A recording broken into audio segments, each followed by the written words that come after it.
आज हम बात करेंगे उन देशों के बारे में जो आर्टिफिशियल इंटेलिजेंस की दुनिया में राज कर रहे हैं। क्या आप जानते हैं कि दुनिया में एआई की दौड़ में कौन-कौन से देश सबसे आगे हैं? चलिए जानते हैं। सबसे पहले अमेरिका। अमेरिका का नाम सुनते ही हमें टेक्नोलॉजी की दुनिया के बड़े नाम याद आते हैं। गूगल, फेसबुक और एप्पल जैसे दिग्गज कंपनियों ने एआई में भारी निवेश किया है। उनके पास न केवल संसाधन हैं, बल्कि प्रतिभा भी है। सिलिकॉन वैली में हर दिन नए एआई स्टार्टअप्स उभर रहे हैं, जो इस क्षेत्र में नवाचार ला रहे हैं।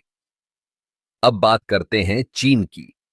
चीन ने एआई में तेजी से प्रगति की है और सरकार ने इसे राष्ट्रीय प्राथमिकता बना लिया है।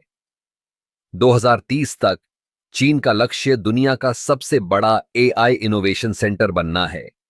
उनके पास डेटा की कोई कमी नहीं है और यह डेटा एआई के लिए सबसे महत्वपूर्ण है। तीसरे नंबर पर है यूरोप। यूरोपीय संघ ने एआई के लिए एक मजबूत नीति बनाई है। फ्रांस और जर्मनी जैसे देश एआई में अनुसंधान और विकास पर जोर दे रहे हैं। वे एथिकल एआई पर भी ध्यान दे रहे हैं, जिससे यह सुनिश्चित हो सके कि एआई का उपयोग मानवता के लिए फायदेमंद हो। अब बात करते हैं भारत की।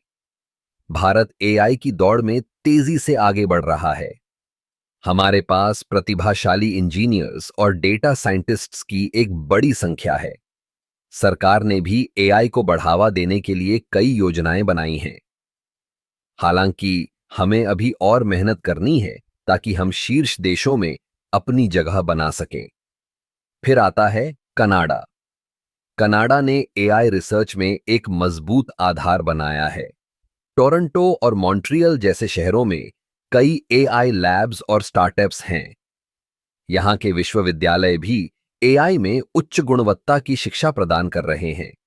इसके बाद जापान का नाम आता है। जापान ने रोबोटिक्स और एआई में अद्भुत प्रगति की है। उनकी तकनीकें न केवल उद्योगों में, बल्कि दैनिक जीवन में भी उपयोग हो रही हैं। जापान का लक्ष्य है कि वे एआई को हर क्षेत्र में लागू करें। अंत में ब्रिटेन। ब्रिटेन ने एआई के लिए एक मजबूत नीति बनाई है और यहां के विश्वविद्यालयों में एआई पर अनुसंधान हो रहा है। लंदन में कई एआई स्टार्टअप्स उभर रहे हैं जो इस क्षेत्र में नवाचार ला रहे हैं। तो ये थे वो शीर्ष देश जो एआई की दुनिया में राज कर रहे हैं। भारत को भी इस दौड़ में अपनी जगह बनाने के लिए और मेहनत करनी होगी। एआई का भविष्य उज्जवल है और हमें इस यात्रा का हिस्सा बनना है।